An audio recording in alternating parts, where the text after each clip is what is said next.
आपने विवेकानंद का नाम, सॉरी ये क्या कहते हैं, बुद्ध का नाम सुना होगा। वो अपना साम्राज्य छोड़ के अपनी पत्नी को छोड़ के चले गए, पता है जो। अरे उन्होंने संन्यास धारण किया था, वो राजनीति में नहीं गए। राजनीति में जाने के लिए पत्नी को छोड़ने की जरूरत नहीं है। जो व्यक्ति संन्यास धारण करता है वो पत्नी को छोड़े तो बात समझ में आती है। देखिए जो मतलब पत्नी को छोड़ने की क्या सर, देखिए जो मतलब कि खुद का उद्धार करता, जो देश का उद्धार करता है वो खुद का उद्धार हो जाता है, ठीक है। जो मतलब कि देश का उद्धार करता है वो ऑटोमेटिक खुद का उद्धार हो जाता है। और रही बात की और देखिए मतलब वो जो देश का उद्धार करता हो जाता है, देखिए हो जाता है साहब, हो जाता है। इनकी बात का जवाब देता हूँ। बॉर्डर पे जो हमारे सैनिक जो देश की रक्षा कर रहे हैं उनको सबको अपनी पत्नियों को छोड़ देना चाहिए, क्योंकि मतलब जब तक पत्नी होगी वो देश की सेवा कर ही नहीं सकते। देश की सेवा के लिए पत्नियों को छोड़ना जरूरी है। तो मोदी जी को ये नियम बनाना चाहिए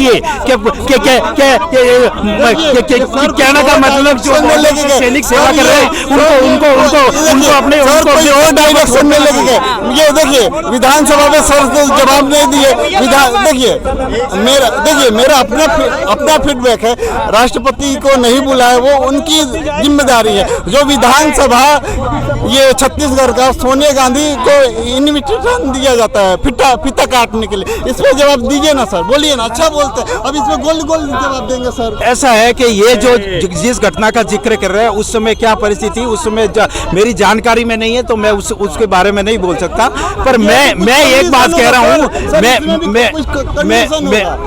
मैं एक बात कहता हूँ। जब एक बात जो मुद्दा है अभी सबसे बड़ा जो है ना, एक बात है देश के जो सारे मीडिया चैनल है ना, उन्होंने अभी एक ही मुद्दा मतलब पूरा राम मंदिर।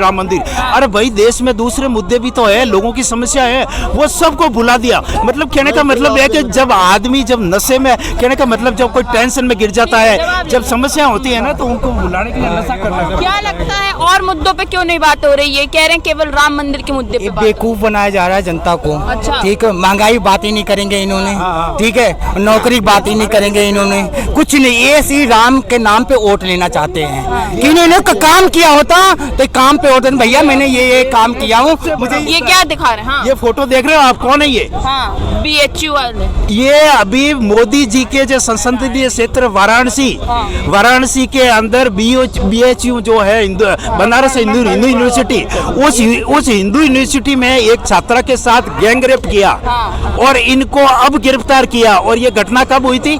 55 दिन पहले। जब पुलिस ने 5 दिन में ही इनका खुलासा कर दिया तो इनको गिरफ्तार करने में 55 दिन क्यों लगे? और ये कौन है? एक बात दिखाई नहीं रही है। मोदी जी कहते हैं बेटी बचाओ बेटी पढ़ाओ, फिर ऐसे केस सामने आते हैं। देखिए मेरा जहाँ हिसाब है कहीं भी हो ये गलत है। और दूसरी बात, राजस्थान में क्या होता है, कांग्रेस की सरकार थी, राजस्थान में कांग्रेस की सरकार थी, वहाँ क्या हुआ? ये राजस्थान में क्यों नहीं न्याय मिल रहा? देखिए जो है वो गलत है। मतलब कि मैं कह रहा हूँ किसी पार्टी के हो वो गलत है, जो गलत है वो गलत है। मणिपुर के साथ हुआ वो गलत है, जो गलत है वो गलत है। मतलब कि ये राजस्थान में मोदी जी का सपोर्ट क्यों कर रहे हो? मैं गलत है तो फिर सपोर्ट क्यों कर रहे हो? नहीं बिल्कुल, जब चीज गलत है आप कह रहे हो गलत है तो सपोर्ट क्यों कर रहे हो? आप कह रहे हो सुप्रीम कोर्ट, आप नारी शक्ति वंदन की बात करते हो, महिला सशक्तिकरण की बात करते हो। मणिपुर के अंदर महिलाओं को नंगा घुमाया जाता है, पहलवान को सड़कों पे घसीटा जाता है। और ये मतलब अभी बनारस की ये घटना, राजस्थान की बात कर रहा हूँ, राजस्थान से आया हूँ मैं राजस्थान रहता हूँ। जोधपुर में कन्हैयालाल का गला काट दिया गया, कन्हैयालाल का, और वो उनको सरकारी मेहमान बना के जेल में बैठा रखा है। उनको फांसी की सजा क्यों नहीं दी? अभी तक फांसी की सजा क्यों नहीं हुई? ये कहेंगे हम बीजेपी ने ये किया, तो कहेंगे कांग्रेस ने ये किया, तो इसमें जनता क्या करे? जनता कहाँ जा रही है बेचारी? जनता क्या गलती है इसमें? आप लड़ो कांग्रेस बीजेपी, जनता को वादे जो किए वादा करो पूरा। आपने जो वादे किए वादा किया। आजकल क्या है, पहले अमित शाह का 2014 पहले जो वकील था, आज सुप्रीम कोर्ट में जज है। कैसे न्याय मिलेगा विपक्ष को? न्याय मिलने का सवाल ही नहीं है। इनका सवाल है जब काम नहीं करना है तो वादे क्यों किए जा रहे हैं? देखिए मैं एक पॉइंट पे आके जवाब देता हूँ। देखिए ये देश 2014 2014 के बाद यूके अमेरिका था, 2014 के बाद गरीब हुआ है। हम जितने भी थे ना, सबके पास कोठी थी, बंगले थे, BMW में घूमते थे।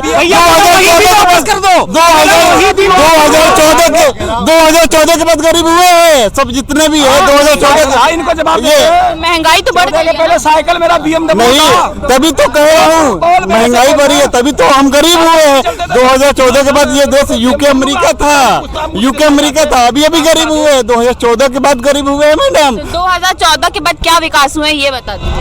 नहीं, ये आपके हिसाब से विनाश रखा है, विकास का नाम ही विनाश है इनका। तो विकास कहाँ है? पहले तो विकास क्या है? विकास का नाम विनाश है इनका। देखिए, विकास का मैं जवाब देता हूँ। देखिए, मुझे नंबर याद नहीं है, इंग्लैंड हम पे कितने साल राज किया है, 250-300 साल राज किया है, ठीक है। हम उसको ओवरटेक करके 5वें नंबर पे आए, 5वीं सबसे बड़ी इकोनॉमी इंडिया बनी है। कर्जा जो बढ़ा उसका क्या? भैया मैं सिंपल एक फंडामेंटल बताता हूँ। आप एक छोटे दुकान करते हैं, दुकान लेते हैं, उसके लिए आप ऋण लेते हैं, कर्ज लेते हैं, डोनेशन लेते हैं, और दुकान चलती है।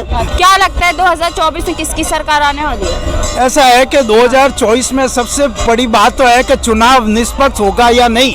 सबसे पहली बात तो प्रश्न चिन्ह यही है। अगर ईवीएम से चुनाव हुआ तो मोदी बीजेपी जीतेगी, 400 प्लस सीटें आएगी निश्चित है, क्योंकि इनकी सेटिंग है सारी ईवीएम से। अगर ईवीएम इस देश से हटेगी तभी देश में संविधान बचेगा, लोकतंत्र बचेगा और चुनाव निष्पक्ष होगा। अगर ईवीएम नहीं हटी तो फिर निश्चित है कि ये पूरा अन्याय होगा और साजिश करेंगे। क्यों हटाएंगे ईवीएम जब ईवीएम से ही जीत रहे हैं? तो इसका मतलब ईवीएम से होगा तो मोदी ये बीजेपी जीतेगी, 400 प्लस सीटें आएगी निश्चित है। मैं तो ये कहता हूँ अगर आपको ईवीएम नहीं हटानी तो चुनाव कराने की जरूरत क्या है? आप देश का करोड़ों रुपए क्यों बर्बाद कर रहे हो? चुनाव आयोग को चाहिए भाई बीजेपी के जो टोटल है 545 सीटों पे निर्विरोध डिक्लेयर कर दे, बीजेपी को जीत कर दे, और कांग्रेस और विपक्षी दलों को मना ही कर देना चाहिए कि अगर ईवीएम से होती है तो हम चुनाव में पार्टिसिपेट नहीं करेंगे, हम चुनाव में भाग ही मैं नहीं ये सर को अच्छे से सुन रहा था। मैं सर काफी अच्छा बोलते हैं, मतलब कि देखिए, हिमाचल जीतते हैं ईवीएम नहीं हैंग होती है, तेलंगाना जीतते हैं ईवीएम हैंग नहीं होती है, कर्नाटका जीतते हैं ईवीएम हैंग नहीं होती है। जहाँ जहाँ बीजेपी जीतती है वहाँ ईवीएम हैंग हो जाती है साहब। आप विकास पे कुछ, मतलब कि आपका रोड मैप कुछ होता था, कांग्रेस का कुछ बेहतर करती थी, ये ईवीएम का रोना छोड़ दो साहब, छोड़ दो। कह रहे नतीजों के हिसाब से। अच्छा, अब इसका मैं कारण बताता हूँ आपको।